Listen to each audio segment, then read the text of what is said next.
'Cause I see the born of no return. Just ahead now, can't you see we're rushing for the end? I see the point of no return. Now see the point of no return. It's just ahead.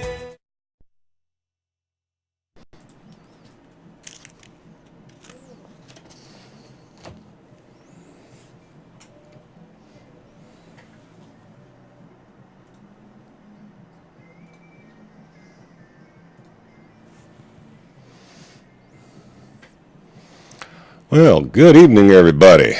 It's Tuesday again. We're looking at Tuesday, April 21st, 2015. My name is Gary Hendershot. You're listening to Wide Awake News on the Rents Radio Network, and I hope you're all buckled in and ready for another exciting evening of discussing the events of the day.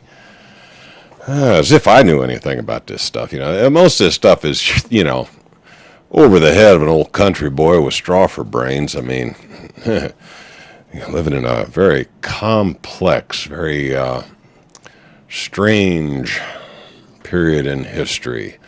The old Chinese curse comes to mind. May you live in interesting times, and Lord, aren't we?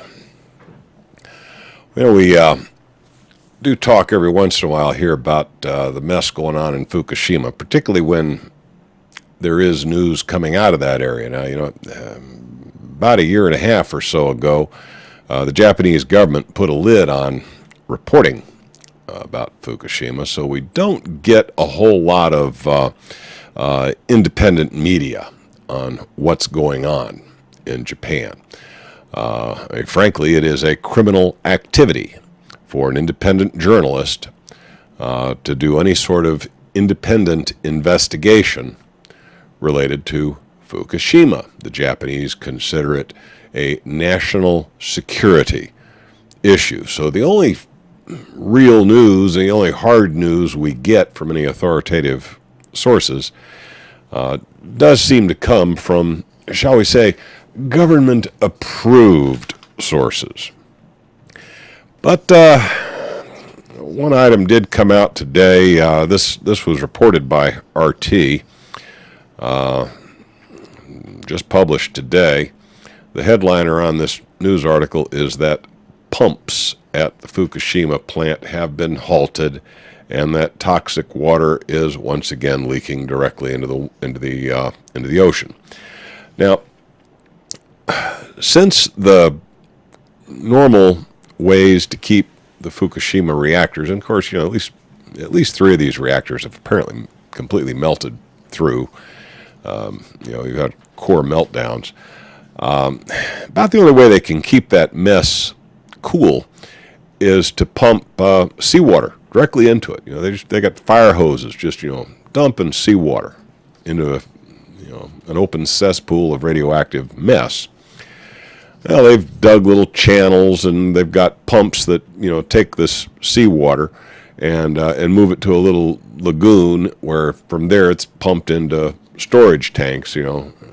Storage tanks that at this point are starting to suffer from exposure to radioactivity and are themselves leaking severely. To be honest with you, I'm not sure how much worse this power failure and pump shutdown at Fukushima being reported today, I'm not sure how much this really adds to the overall catastrophe that is Fukushima. But it is in the news. It is noteworthy.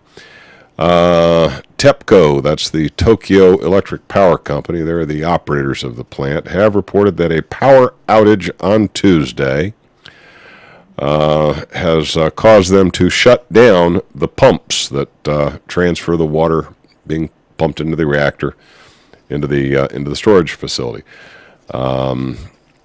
the incident and the amount of water already leaked are being checked. According to the company, the pumps are used to transfer tainted water from a drainage channel to a channel that leads to an artificial bay in front of the station closed by a fence. Doesn't that give you a warm fuzzy? They put a chain link fence around this glow-in-the-dark water that they, oh well. TEPCO's efforts to manage the release of the radioactive material have been slammed by the global community due to its suppression policy. This year, the company was revealed to have been concealing reports of dangerously high radiation levels at the plant since September. Now, we reported last week that they had managed to get a robot into one of the reactors, and we got about 2.5 minutes of a video feed before the radioactivity annihilated the camera. Well, they tried to send in another robot this week, and that one didn't fare a whole lot better.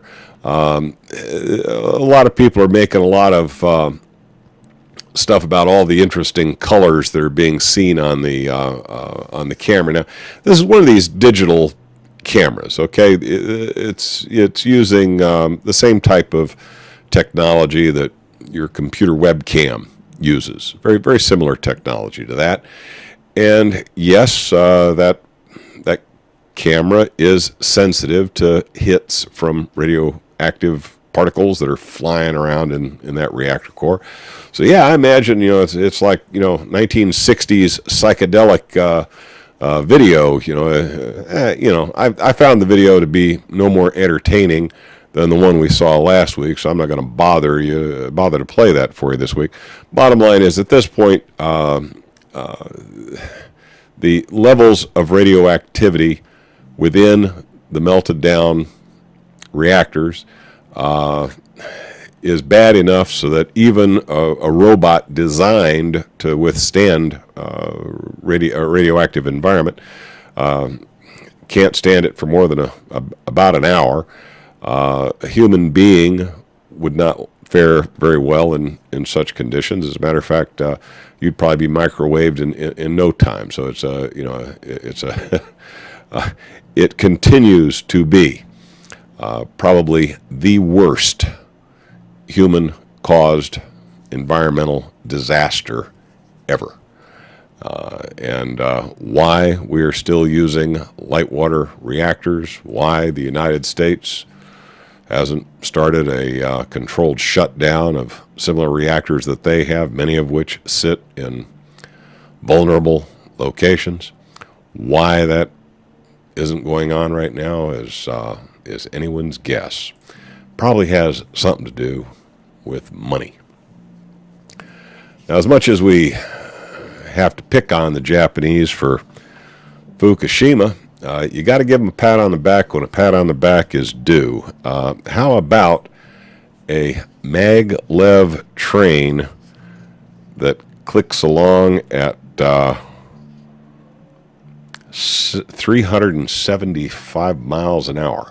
375 miles an hour. Yeah, it's a world record. Now, this train apparently set a record last year, and just this week it beat its own record, flying along on about 10 centimeters above its magnetic levitation system at 375 miles an hour. Now, here in the United States, we brag that some of our high-speed rail can get up to 150 miles an hour. We think that's pretty cool.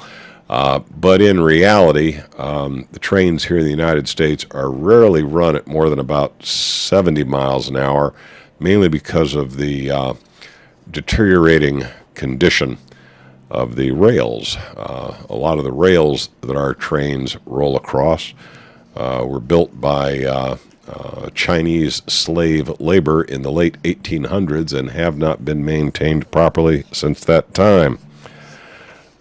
Meanwhile, construction costs for the dedicated lines have been estimated at up to $100 billion for the stretch to Nagoya, with over 80% of the route set to go through pricey tunnels. So they're going to apparently put a lot of this rail underground. By 2045, They're hoping that maglev trains will link Tokyo and Osaka, and you'll be able to travel from Tokyo to Osaka in about an hour and 7 minutes, slashing the journey time in half. Cool. You know, don't you wish, there was at least a project in place to maybe, kinda, sorta, do something like that here in the Hoo-Hess of A? That would be a great infrastructure project, give a lot of people jobs. That would be, you would think that would be a good reason to borrow a little money from the Fed rather than borrowing money from the Fed to blow up brown people. But, that's why guys like me aren't involved in government. We don't know what's really going on. We would take the people's resources and spend them on something we would think might still be providing a benefit 100 years from now, rather than just shooting off a bunch of big fancy firecrackers. Oh well. We've talked about this TPP thing. The Trans-Pacific Partnership. That's the one where we're going to shift towards Asia in our business dealings. We got we're making deals with everybody over there in Asia, it's basically putting the corporations in charge. That's what TPP is all about. And there's also this other thing called TTIP, which is supposed to do the same thing between the United States and the European economy. Now, all of these so-called free trade agreements, all you got to do is look back at the formation of the European Union. Okay, you wonder how they got people like, France and Germany, who have been enemies for hundreds and hundreds of years and fought a couple of major wars against each other. How did they get all those guys to kiss and make up, shake hands, and all form together in this, United States of Europe? How do you think they pulled that off? Well, it was it's incrementalism. See, the first thing you do is you sell everybody on the idea of free trade. Yeah. You folks in Ireland are going to be able to get produce from Greece and Italy, and you're not going to have to pay any outrageous duties on it or anything like that. It's going to be great for everybody. Everybody's going to love this show. We're going to have free trade between all the nations of Europe. Sounded like a great idea. They sold the people on it. And then shortly after, they say, this free trade thing's working out good, but wouldn't it be a heck of a lot easier if we had kind of a single currency? Well, maybe we could have something called a euro. Y'all can just keep your pounds and your liras and all that other stuff, but for the purposes of international trade, maybe we could have this thing called a euro, and everybody will tag their currency to the euro, and that'll make it so much easier to do all this free trading that we got going now. Wouldn't that be a great idea? And everybody just kind of bought in. Well, now that we got this free trading thing going on, and now that we're all using the same kind of money, shouldn't we have kind of like a European Congress where we can sit down and settle disputes peaceably? Doesn't that sound like a great idea? See, step by step, inch by inch, slowly I turned. Next thing I know, I thought I was a German, and now all of a sudden I'm a European. I thought I was French, and now I'm European. I thought I was Italian, and now I'm European. I have lost my national identity. A lot of folks are kind of waking up to that in Europe now. They're not sitting too well with them. Well, the same thing's happened here in the United States. See, they've been trying to get this thing going between Mexico and Canada. Well, they tried to slip it in this way, and they tried to slip it in that way. But every time they try and slip it in, Americans are kind of funny people, Wait a minute. No, we don't like that. Mexicans, they're kind of funny. Wait a minute. No, we don't like that. Canadians, they're kind of funny too. Wait a minute. We're Canadians. Yeah. So they've had a real hard time getting the North American Union put together, where they would combine Mexico, the United States, and Canada. They're still trying, and I bet you they still got those Ameros all printed up and ready to distribute if they ever find a need for them. So, don't think they've given up on that. Whenever they get pushed back, they just, step back and they twiddle their thumbs for a little bit, and they come right back at you with the same plan under a different name. Well, that's what they're doing now with the TPP in the Pacific and the TTIP between the United States and Europe. They're trying to combine these trade groups now that they've got the European Union in, and they're kind of working on the North American Union, and they've been working on a Pacific Union for some years too. Now what they're trying to do is they're trying to bring this Pacific Union, this North American Union, and this European Union all together in one larger consolidated block, with the eventual purpose of eliminating national identities. Now, you might pass a law in your county saying, nope, we ain't going to have no GMO crap on the store shelves in our county. We don't care what you folks over in the next county do. That's up to you. But we ain't going to eat that stuff. We do not want it on our shelves. Okay? Oh, and you boys who think you're going to be fracking in our county, no. We're going to pass a law that says no fracking in our county. Well, these free trade agreements, which are basically treaties, are proposed in such a way that they would override your local jurisdiction. So you can pass all the darn laws you want, but if Monsanto decides to sue your county for not allowing them to sell their GMO products in your county, they'll take you to court under the TPP or the TTIP and say, hey, look, the federal government signed a treaty that states we have the right to sell our goods in your grocery store whether you like it or not. Basically, what they're trying to do is they're trying to have a level playing field where the big corporations don't have to deal with the nuisance of, dissent out there. They don't care what you think. They don't care if you're able to organize your community, your county, your state, your nation to oppose their activities. They really don't care. They want to have a trump card they can play where they get their way regardless of what you want. And that is what TTIP is all about. And it's something that Europeans are not particularly happy about. And frankly, I think if you, Mr. American, if you knew what was in the TPP and the TTIP, if you had any idea the provisions that were in those treaties, you'd probably be out marching against them too. They ain't too good for anybody except the big corporate interests. The big corporate interests are very quickly gaining control. And if they've got it their way, it'll be a form of global control. Do you remember that creepy science fiction movie, Alien? Remember that one? Oh, that movie scared me. It creeped me out. Gave me nightmares. Oh, that was a creepy movie. Oh, I'd just seen this thing about this cute little alien that was nice and healed everybody and was really flew the bicycle. That was a cute one. And then all of a sudden you got this face-eating monster that just hated us.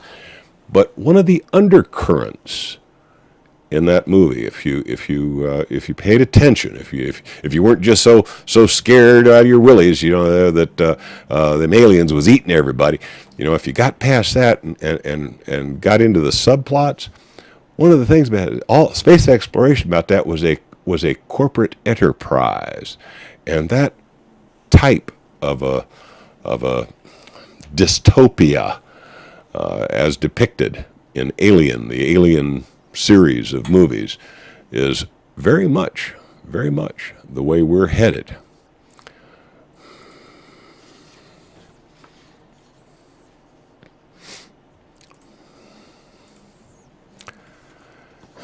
Larry Nichols.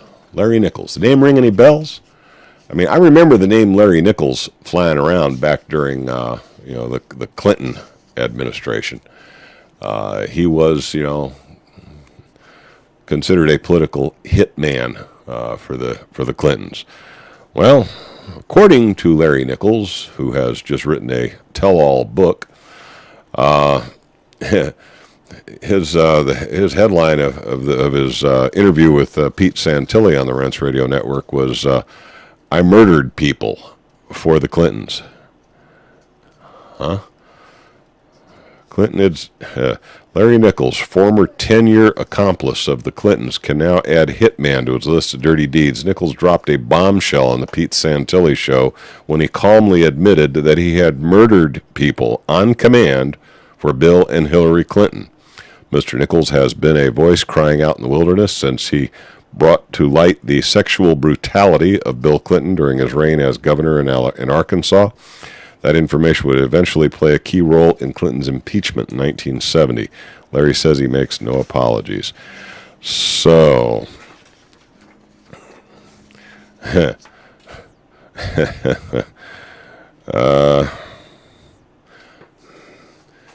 he's written a book. He's trying to sell a book. Whether you believe some of his stories or not, you're going to have to make up your own mind. But considering the Clintons, yeah, I might just believe it. I'm hearing the music. I got to slip out of here for a couple minutes while they sell some goods. I'll be back right after.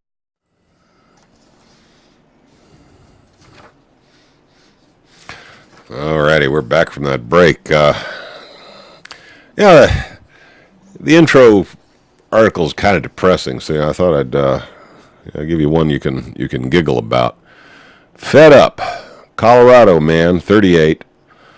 Busted for killing his computer in cold blood.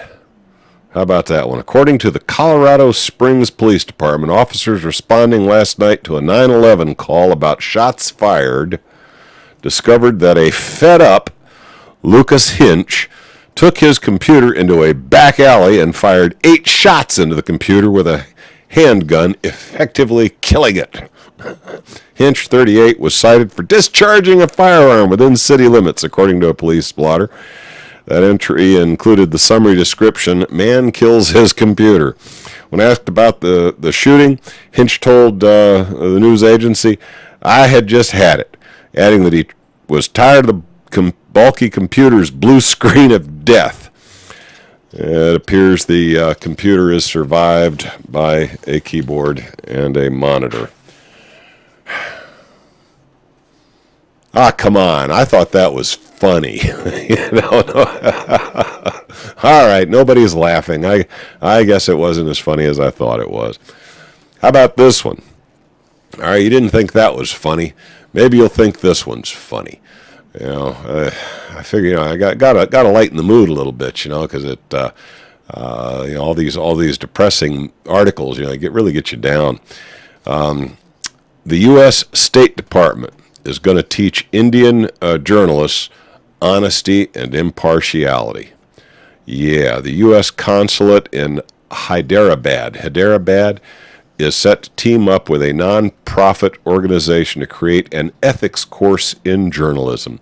It is aimed at allowing those in the Indian media to get better knowledge and understanding of international industry standards. Yes, our U.S. State Department is going to teach the journalists of the nation of India how freedom of the press works. Oh, come on. You didn't laugh at my man bites dog story. You're not laughing at my other shaggy dog story. I tell you, I guess I'd never make it as a stand-up comic. How about this one? Derek Lostutter, L-O-S-T-U-T-T-E-R, Derek Lostutter, the 26-year-old hacktivist. Let's see if I can get a picture of Derek up here. That's his picture. Who leaked the evidence that led to the conviction of 2 of the Steubenville, Ohio rapists, is now facing more time behind bars than the rapists he exposed. The Steubenville rape case made national headlines when a video made by the rapists themselves and their friends proved that their victim was unconscious and unable to consent. Instead of giving Lostutter thanks for exposing these criminals, however, the FBI raided his house last April. At first, Lostutter had denied that he was the man in the video, but he decided to come forward after the appalling reaction of the rapists after they were exposed. Lostutter is now facing 10 years behind bars if indicted for obtaining tweets and social media posts which revealed the details of the rape, as well as for threatening action against the Steubenville rapists and school officials who helped to cover up the crime. Lostutter posted the video to the Steubenville High School football team website, bringing national attention to the case. So yeah, the hacktivist who exposed the crime may face more time in jail than the criminals he helped convict. But we support you, whistleblowers out there. Yeah, if you see something, say something, because we really do care. Honest, we think that y'all ought to be helping us bring criminals to justice. So whistleblowers, you get special protection. Yeah, you'll be protected all right. And you get a 6x9 with a fella named Bubba who thinks you're pretty.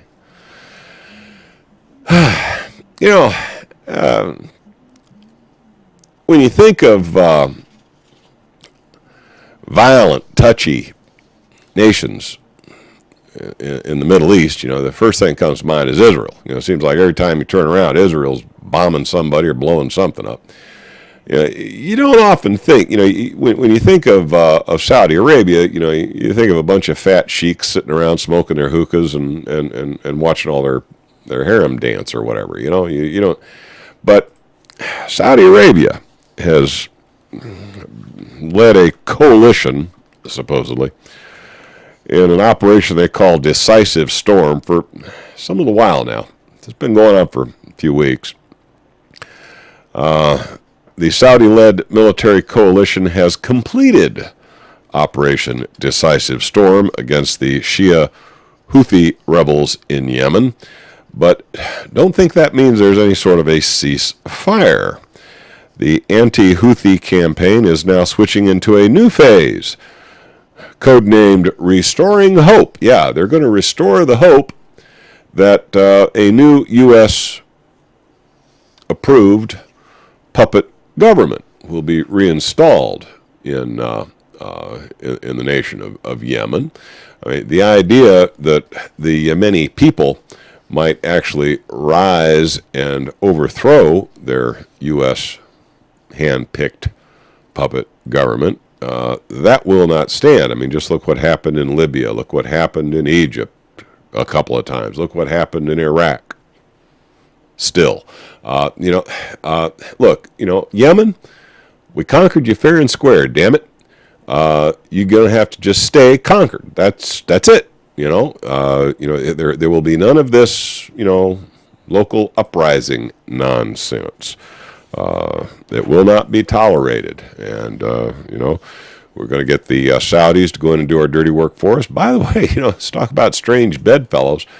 It appeared that some Israeli jets were involved in the bombing of Yemen, right along in support of the Saudi maneuvers. And it appears that Saudi Arabia is not just deploying air power. The bombing campaign's over. They're now sending their National Guard into Yemen. So, yeah, darn it, when we conquer one of you countries, you're just flat supposed to stay conquered. Knock it off. And, you're going to have to cry a tear. It appears we may have lost yet another boogeyman. Not sure yet. The reports are still kind of sketchy on this. But, I'm not sure what they're going to do now. I mean, Osama bin Laden's dead, and now it appears, if you believe some reports coming out of the news in Iran and Iraq, it appears that Abu Bakr al-Baghdadi may indeed have been killed when his convoy of vehicles, a three-car convoy, was attacked. Not even sure yet who got him, whether it was an American drone or, the UK's been doing air sorties. Matter of fact, I hear a story. The UK's almost out of bombs. They've dropped so many in Iraq. Just hard to say. Now, first reports came out, said he was slowly recovering. Then later reports came out indicating that he was dead.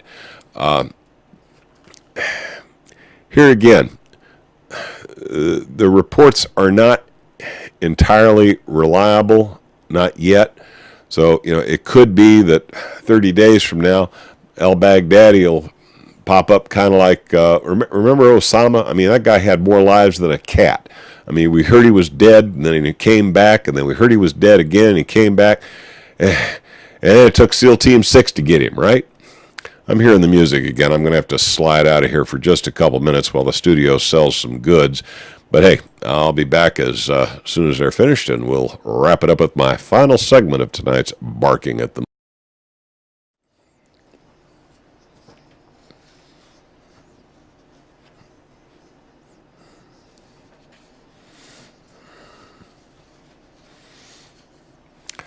Alrighty, and we're back from that break. It's last break of the evening, so I don't have too much time here to get through these last few articles. I may have to do a little bit of triage.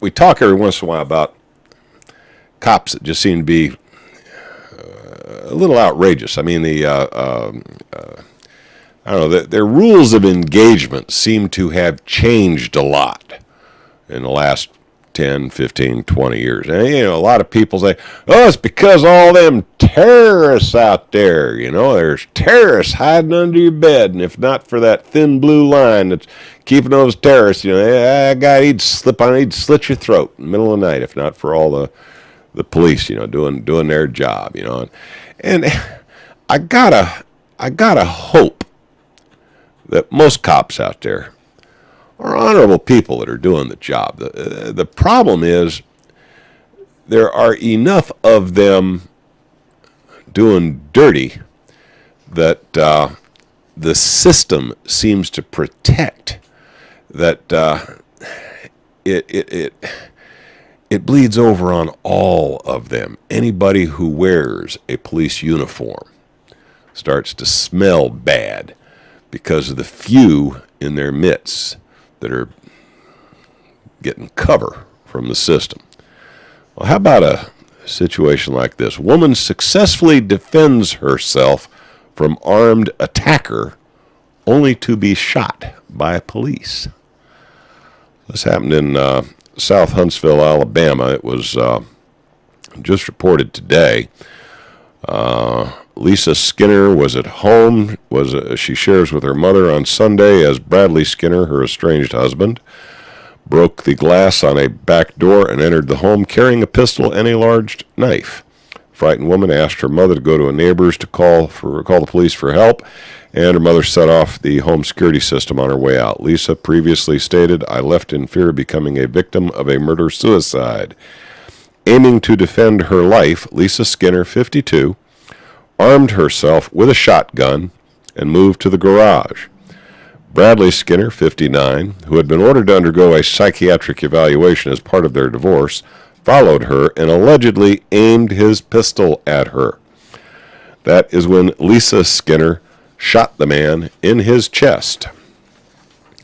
As the shots rang out, the police were arriving on the scene and saw Lisa Skinner holding the shotgun in the garage as the home alarm went off. The scene was imaginably quite hectic as the police ordered her to drop her weapon. Innocently, the woman began to turn towards the people she believed were there to help her, and at least one officer opened fire. Now, in this situation, I wasn't there. I can't say 100% for sure. I have a certain amount of empathy for this woman. I mean, she has just shot a man in the chest with a shotgun. Okay?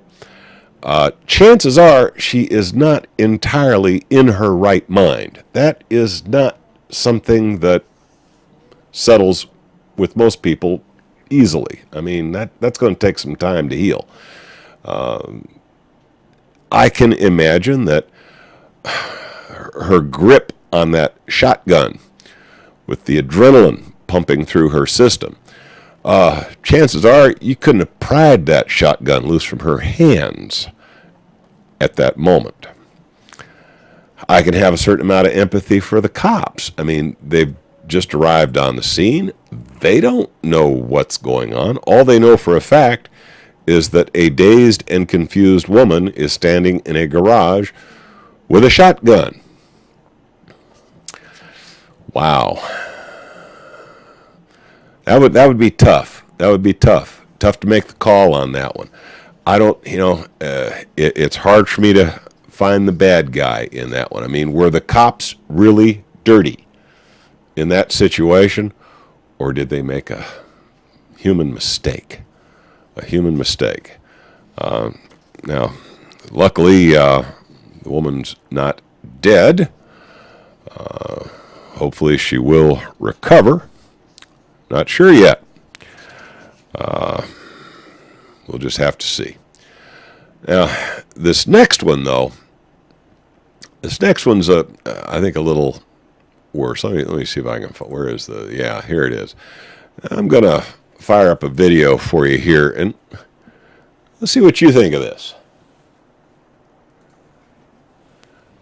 All right, now for those listening on the radio, some cops are making an arrest. There's a bunch of them. It looks like they're arresting a motorcycle gang. That's the story I get.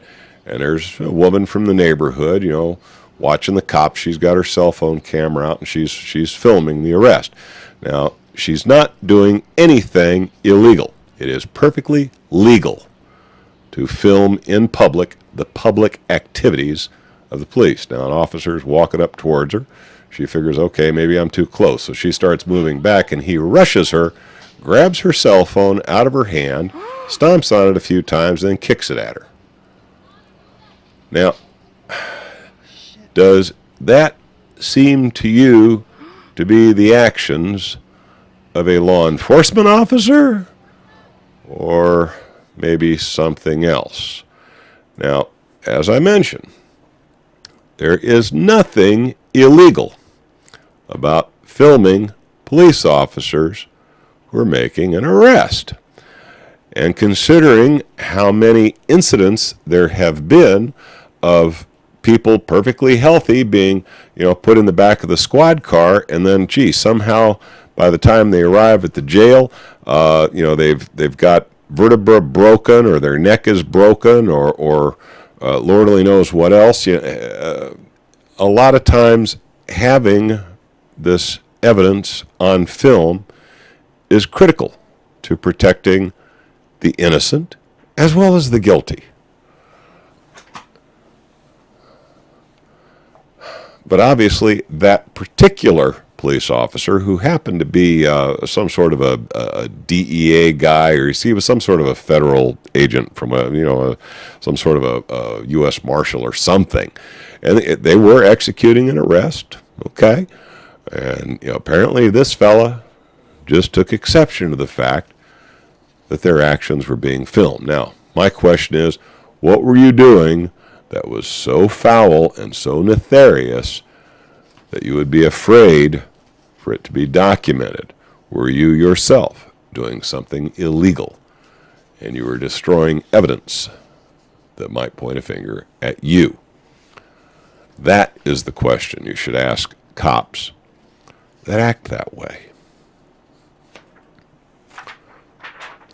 On that one, you're going to have to consider and make up your own damn mind. This one from Ben Swan. FBI foils ISIS terror attacks after they recruit and plot the attack. Yeah. The FBI seems to have a modus operandi where, you know, they find somebody of less than average intelligence, convince them that the United States government is bad and ISIS is good, and you know, you need to blow up some federal building or something, and here we'll even give you the stuff to make the bomb with, and of course they give them inert ingredients most of the time, and it's like, you know, we used to refer to that as entrapment, you know, where you trick somebody into doing something illegal that, you know, without your coaxing, they wouldn't have done otherwise. But, you know, when the FBI does it, it's foiling ISIS terrorism. Well, they've done it once again. The recent arrest of 2 New York women for allegedly planning an Islamic State-inspired attack in America has brought the spotlight onto the controversial literature, specifically a 1970s book known as the Anarchist Cookbook. While people like Senator Dianne Feinstein, Democrat of California, have condemned the work and believes things like it should be banned, yes, let's ban a book, critics are more concerned with the methods and lack of accountability in America's security community. First of all, on this Anarchist Cookbook, you know, I've got a copy of the Anarchist Cookbook. I mean, just about anybody who wants one can get one. Please don't ever try any of the recipes in that book. You're going to blow yourself to kingdom come. I mean, that book is documentation on how to blow your face off, okay? There are much better documents. As a matter of fact, the CIA published a document that they used to drop by the crate load down in South America when we were trying to overthrow banana republics, you know, that, you know, were giving us fits. You know, we'd drop them this stuff, tell them how to make improvised explosives and improvised firearms, all kinds of good stuff. And that's the real deal. The one that's published by the CIA, that Anarchist Cookbook, will do nothing but get you killed. And more news on the FBI. Department of Justice admits that FBI forensics examiners gave false testimony for decades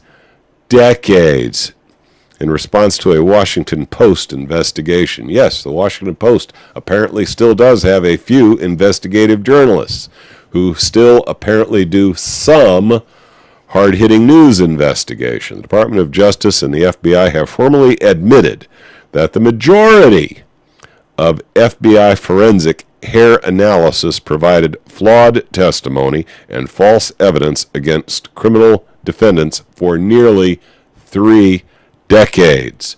Nearly 3 decades.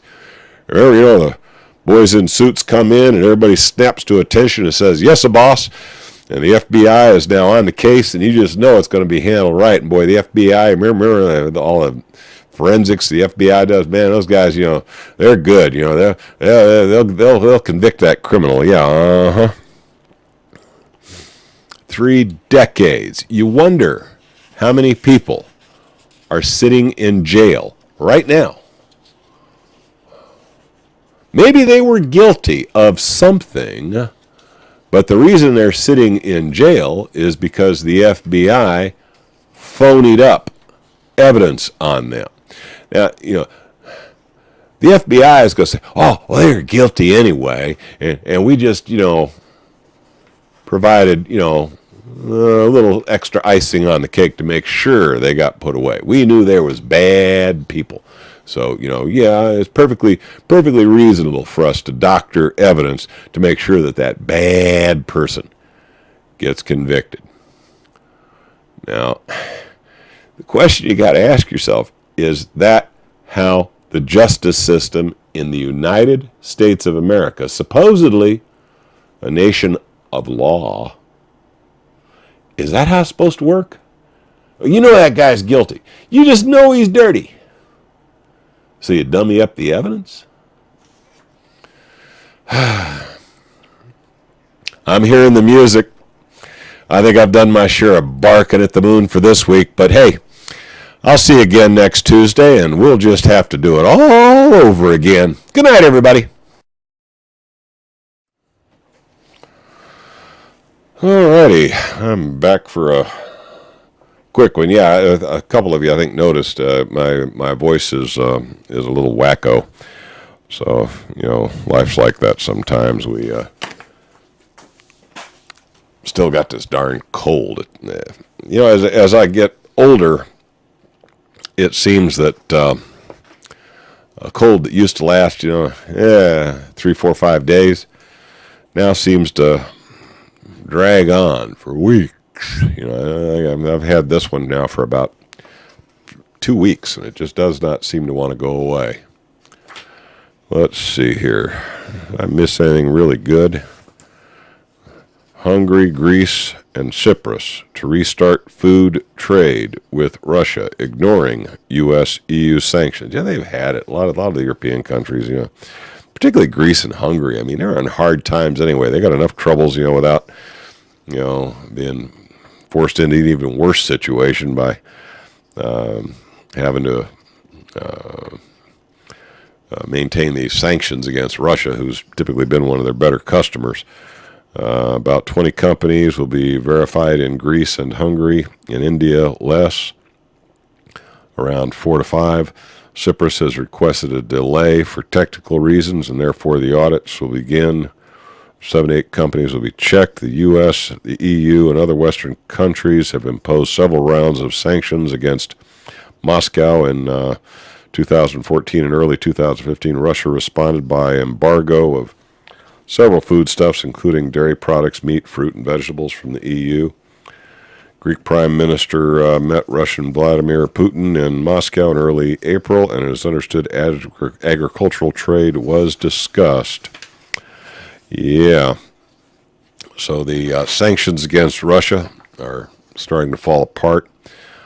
Greek local authorities were on the brink of revolt Tuesday against the central government's move to use cash reserved from state agencies, including hospitals and kindergartens, to help the country make ends meet. Greece cannot pay its bills, and the bankers still want their vig. So, Greece is teetering. We've got cybersecurity, CISPA this and SASPA that. They've been talking about, all this, cybersecurity nonsense for, they cannot, regardless of what law they pass, okay? That guy who keeps sending me the Viagra ads and the fake Rolex watch ads and the real criminals that hit you with this crypto virus thing that you got to pay extortion money to get taken off your computer. They can't seem to find those guys. They just can't seem to arrest them. They can't do damn thing about them. But they're so interested in what you, Mr. Anybody, has on your computer that if you were to even encrypt your telephone, well, you might just be a terrorist. We might have to accuse you of being a terrorist because you're hiding something from us here. If you won't let us just look for, you must have something to hide if you object to us looking. Yeah, are you for that? Well, they're doing it again. A provision in the falsely named Cybersecurity bill currently being debated in Congress would, in addition to enabling more warrantless government spying, create a gaping hole in the Freedom of Information Act, potentially allowing federal agencies to keep secret any information they don't want public. So they got a right to know everything you're doing, but you can't be knowing what they're doing. Otherwise, you might be one of them Edward Snowden guys. You might be one of them there whistleblowers. Whistleblower is definitely synonymous with terrorist.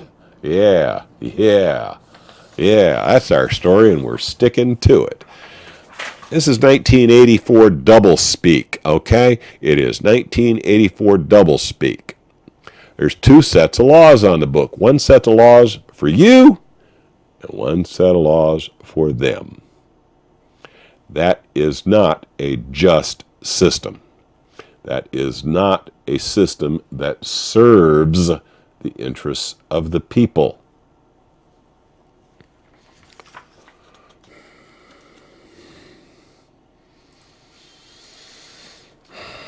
And now, yeah, you betcha. You thought I was done, didn't you? A new political scheme to tax bank accounts. is being considered. The bank deposit tax will likely begin at a low percentage to create a legal precedent, but is expected to grow rapidly as the income tax did here in the United States. When the income tax first came along, only taxing you 1%. So most people said, Uncle Sugar needs the money. And he says it's only going to be temporary until they get some of these bills paid down. And it's only 1%. Yeah, it's a pain in the ass, but, we can afford 1%. And he needs the money, and it's only going to be temporary. It's only supposed to last for what? 10 years? They need 10 years to pay off these bonds or something? Yeah, let him have 1%. No big deal. I can live with that. The camel gets its nose under the tent. Next thing you know, you got that sumbitch in your sleeping bag humping your leg. And now they want to tax the money that you've the money that they have already taxed. Okay, they taxed it as income. You were frugal and you managed to save a little bit and put it in a savings account. Well, now because it's sitting there in a savings account, they want to tax that too. They still want their carbon tax, too. That's the one that gives them the right to tax the air that you breathe. Boy. And guys, that is it. I've run out of all the items that I had planned to present this evening, but I'm sure that I missed some really hot topics. So I'm looking to the studio audience now. Actually, it's a bunch of fellas in my chat room here. I'm looking at the studio audience to educate me on what critical items I neglected to cover this week. Run out of voice also. Yeah, well my voice has been bad all week. This thing kind of settled down in my chest, and it's been messing with me. It's been messing with me, but we persevere. All right, so what did I miss, guys? Are you telling me I hit every important item in the news I managed to cover this week? Come on, surely I missed a few. Did you hear that? There's trouble in Ferguson again, Ferguson, Missouri, just outside of St. Louis. Apparently a whole bunch of protesters got together and they're going to fuss because the cops were out in the streets again. Turns out this was a perfectly legitimate maneuver. Some whack job shot his brother in the head. Luckily, the brother appears to have had a really hard head and will survive. But there was a standoff where this guy barricaded himself in his house and the cops were responded. This was a perfectly legitimate police action, but the protesters in Ferguson are so even when the cops do something righteous, it's they're gonna. The stuff with the cops is tough because there was an incident right up in Baltimore here recently where a guy who was seen and filmed being put in the back of a squad car. By the time he made it to the jail in Baltimore, apparently had multiple broken vertebrae, and apparently did later die. Now, somebody with that many broken bones in their back would not be walking. So this guy, whether this guy was a criminal or not, the summary execution of this man by the police who are transporting him to the jail is an act of murder. I don't care if this guy was a murderer. I don't care if he was a baby rapist. Okay? If they murdered him in the back of the squad car on the way to the pokey, those cops are every bit as criminal as the criminal they killed. Right up in Baltimore, not just 100 miles north of me.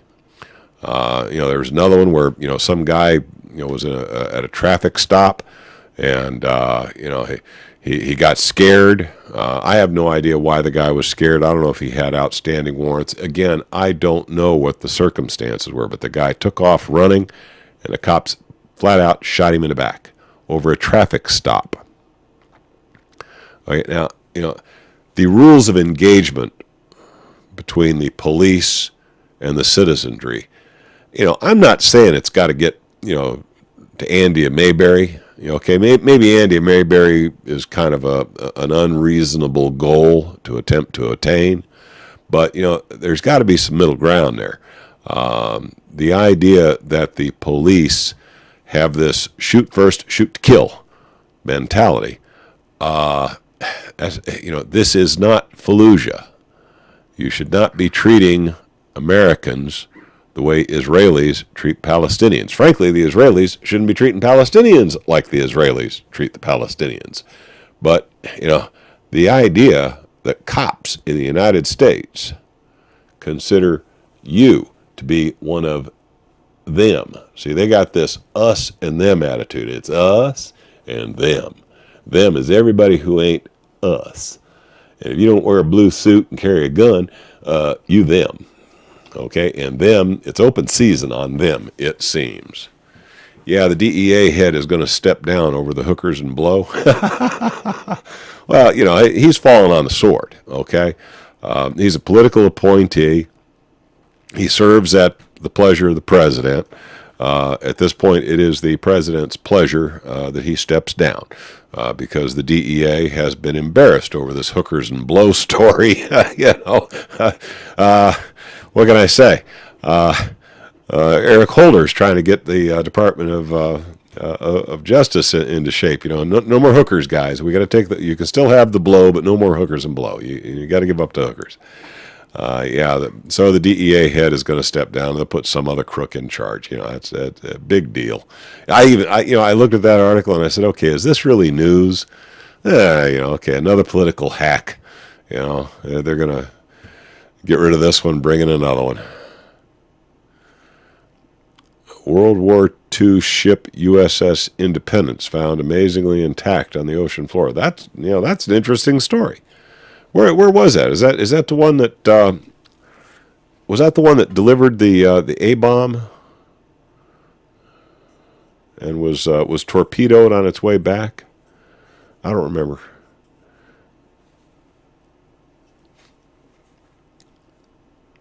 Oh, this is an aircraft carrier. Oh, that's a mighty big ship. Whoa, yeah, that's, I'm going to go ahead and grab that link, and I think I'll keep that link in the links of interesting articles from tonight's show.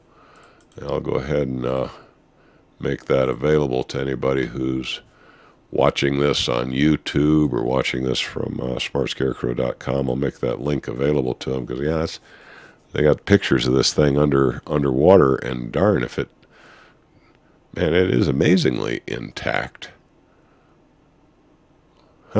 There's even still planes under. Oh, that's wild. That is wild. Well, I'm going to have to read that article. That's thank you for pointing that one out to me. That was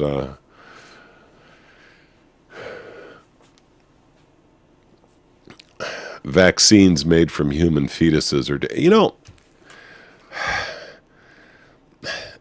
I want to know what kind of weird person it takes to even think. How would it ever come to someone's mind that, I wonder what human fetal tissue tastes like?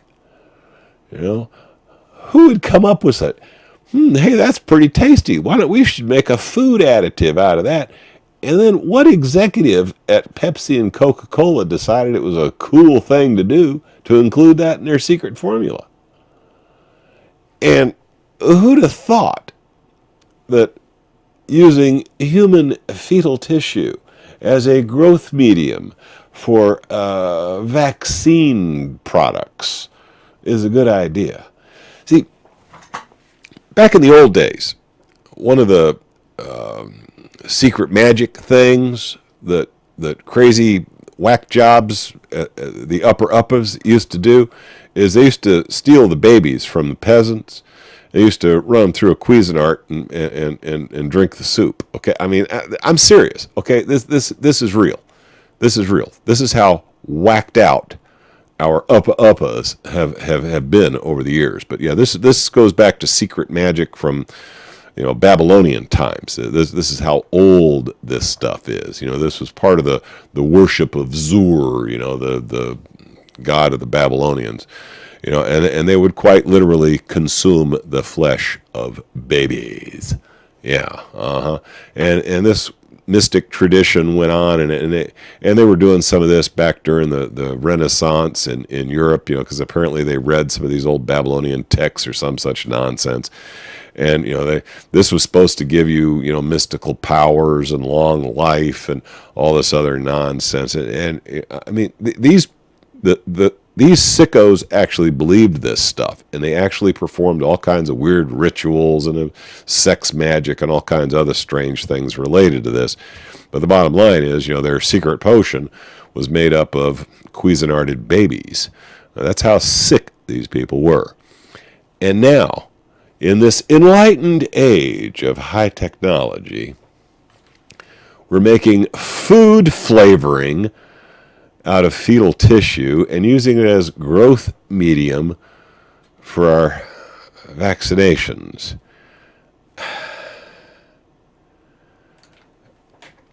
How far the mighty have fallen. Sick stuff. Sick stuff.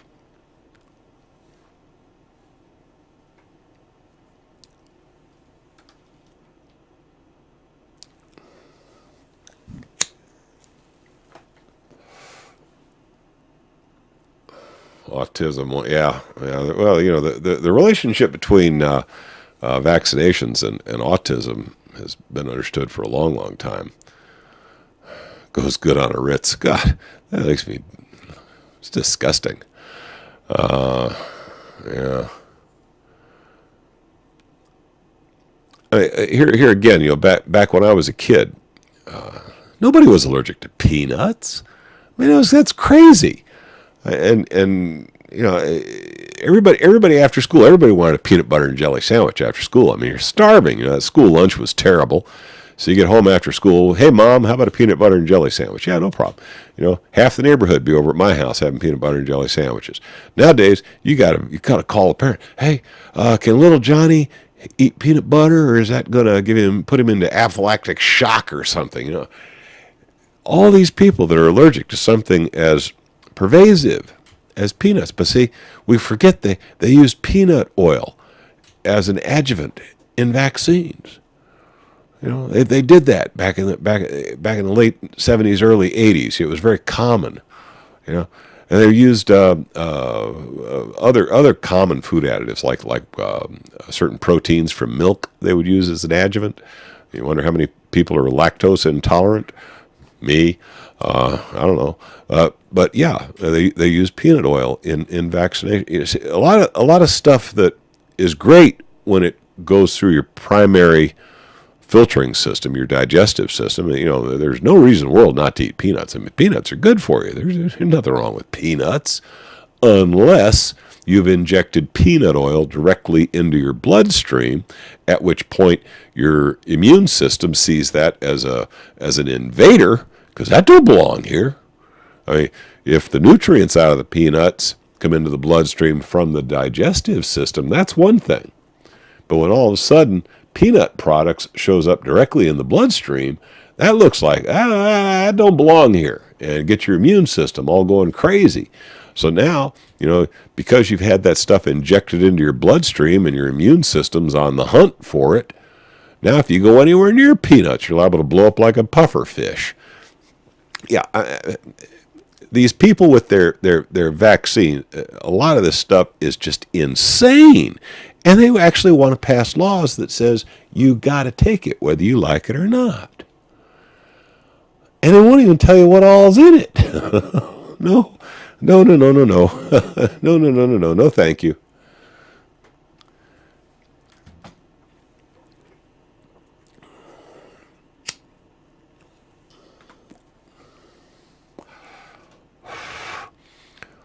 Human fetal DNA intermixes with the child's DNA and replicates. It turns your child into a GMO. Well, I don't think so, Maury. I don't think that's correct. But that's neither here nor there. It would have to be RNA, but that's if you we'll get into that another night. Let's see. It's too complicated to try to explain in a short period of time. Finland's body snatchers, yeah. Finland's electrifies the street with a 1,341 horsepower, 1 megawatt concept car.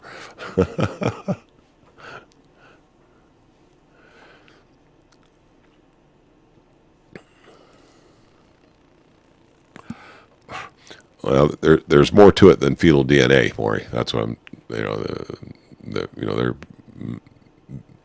I can see how that might be forced to happen, but you'd have to.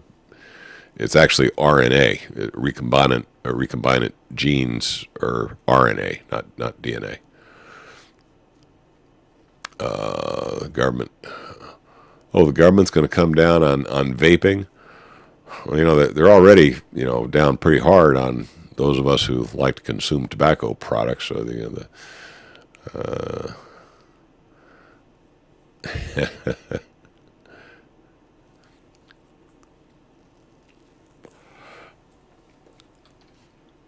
what do you think, guys? What else did I miss? Any really hot topical items that were just, bugging you and you just knew I was going to cover it tonight and then I failed you? What was the item in the news that I just really missed this week? I mean, there were quite a few of them. I mean, I looked at quite a few articles. I thought seriously about doing a rant tonight on this site intelligence group, Rita Katz, but I'm not sure I wanted to give that woman promotion. But see, all these ISIS beheading videos and all, I mean, this woman is the source for all this stuff. She's a freaking Mossad agent as far as I can tell. So all this false information that our government is waging wars over and getting you all scared and excited about, it's all coming. It's got one source, one common source. Site intelligence group run by a woman named Rita Katz. I mean, it's all phony baloney. I mean, she is the undisclosed source of these ISIS videos, and I mean, she's been around for the longest time, and most people, who know the score know Rita Katz is a source of intolerable misinformation. Yet, that people still quote her, people still hold her as some sort of an authority. She's been, proven to be, junk news for 20 years, and she's still out there doing her anti-Arab thing on behalf of the Mossad. The store closings at Walmart. I may have made up my mind on that one by next week.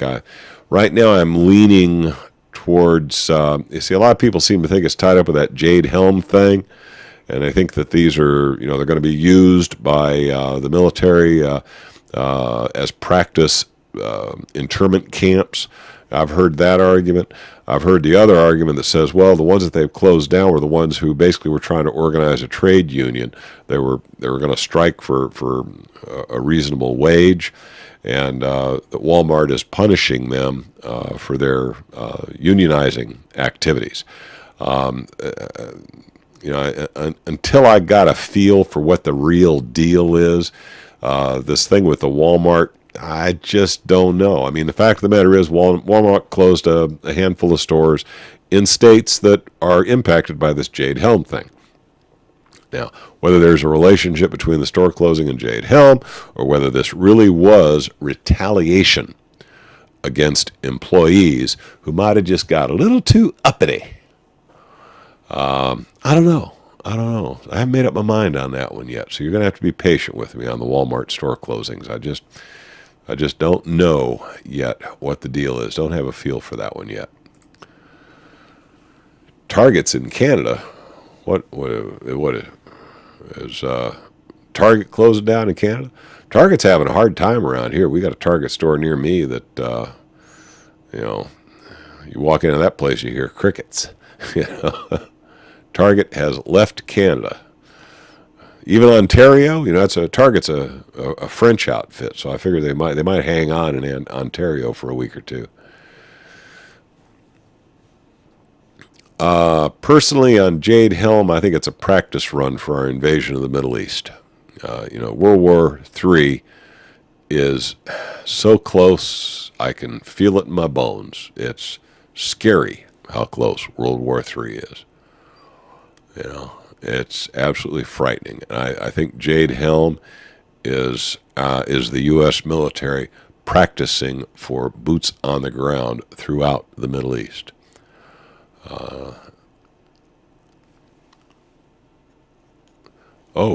Target closed all the stores in Canada. I don't, because I think Target is still here in the United States. I haven't heard of them shutting down here in the United States yet. Although the one here near me doesn't seem to be doing any business. I don't know how they stay open.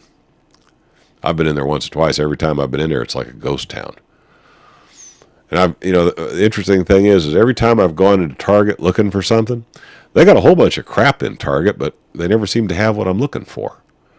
I don't think I cannot remember ever having spent a dime in a Target store. I know I've gone in there a few times looking for something specific, but never found what I was looking for. Okay, so no wonder they're going bust. They never had what I wanted.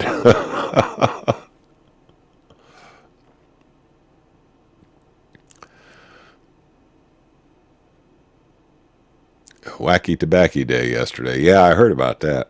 Yeah. On that note, did you hear that Willie Nelson's coming out with something called Willie's Reserve? I understand he's got some growers in Colorado and Washington State working on a very special blend called Willie's Reserve. Yeah, you keep going there, Willie Nelson. I love that old guy. 81 years old and still a wild man. Gotta love it. I hope I got half as much energy as Willie Nelson if I make it to 80.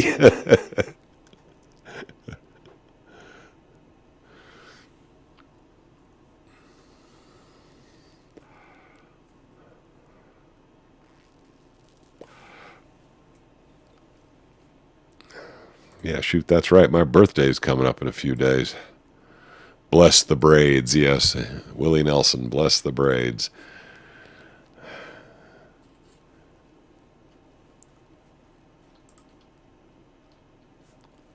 Yeah, the fact of the matter is, he sings like a frog. Okay, I mean, let's face it, Willie Nelson does not have a melodic voice, but he's a damn fine entertainer. He's really quite good. Even though he does not have one of these operatic voices or melodic voices, or he certainly would not make it with the three tenors or anything of that nature. I love hearing Willie Nelson bat out of tune. He's very entertaining guy. And the fact that he can still get out there and do it and still entertain people and still make a buck doing it at 80 some years old, maybe there's something to Willie's Reserve. Maybe I'm going to have to buy into some of that. Maybe that's what gave him his longevity. I'm not sure.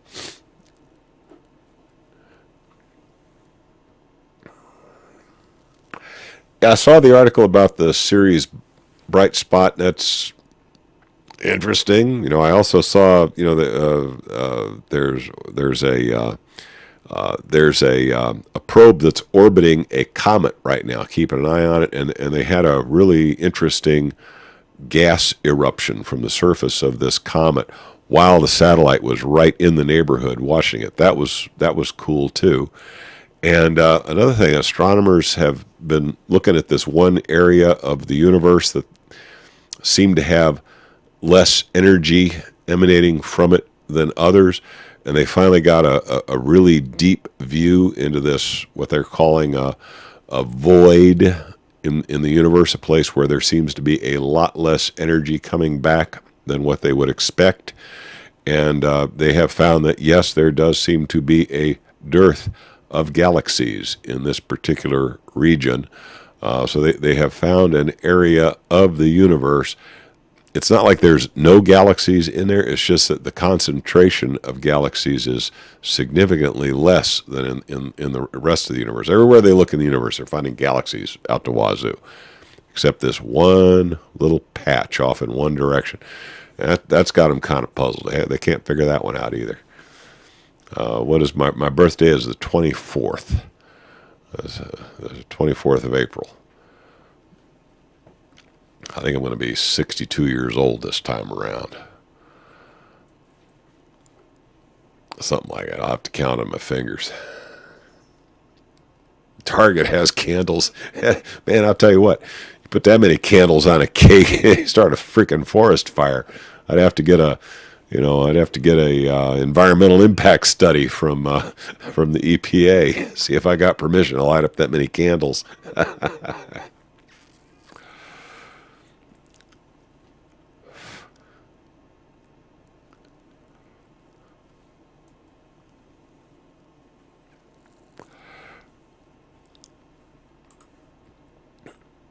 Oh, really? Maury, you and I share a birthday? That's crazy, isn't it? What's the odds of that? And we're right during silly season, too. You know, this is the time of year when Columbine happened. This is the time of year, you know, this is the time of year when all the crazy stuff happens. You know, so if there's going to be a false flag or something, it's probably going to happen in the next few weeks, you know. I think Hitler was born on the 19th, you know, right in this period of time is... you know, when all the crazies were born, yeah, so I'm right in there with them, me and Maury, and all kinds of nutty stuff happens, you know, during this, you know, this is the silly season. This is when silly stuff seems to happen.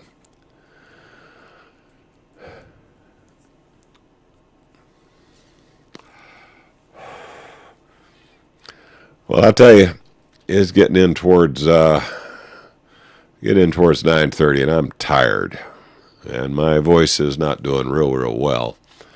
So, yeah, isn't that cool? The chimpanzees got their day in court. You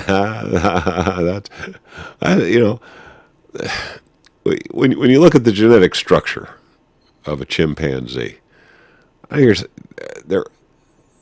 our cousins. They are so close to us, it's scary. You know, and the fact that we would use such a critter for medical research or whatever, I don't care. You know, they're our cousins. You know, oh well.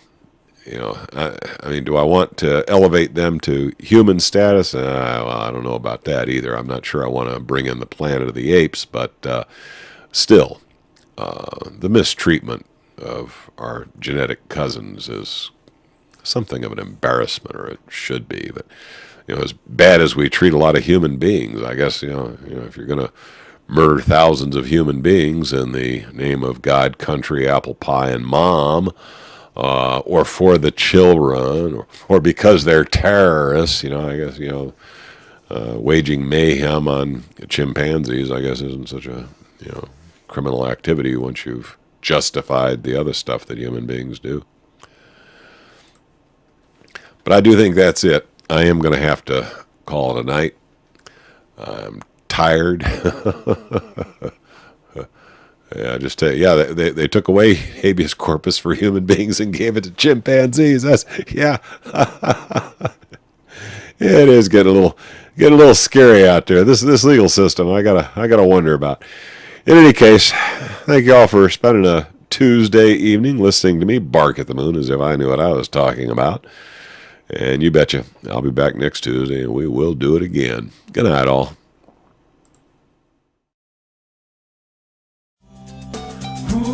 Love of the old turnarounds. None of us are leaving here alive.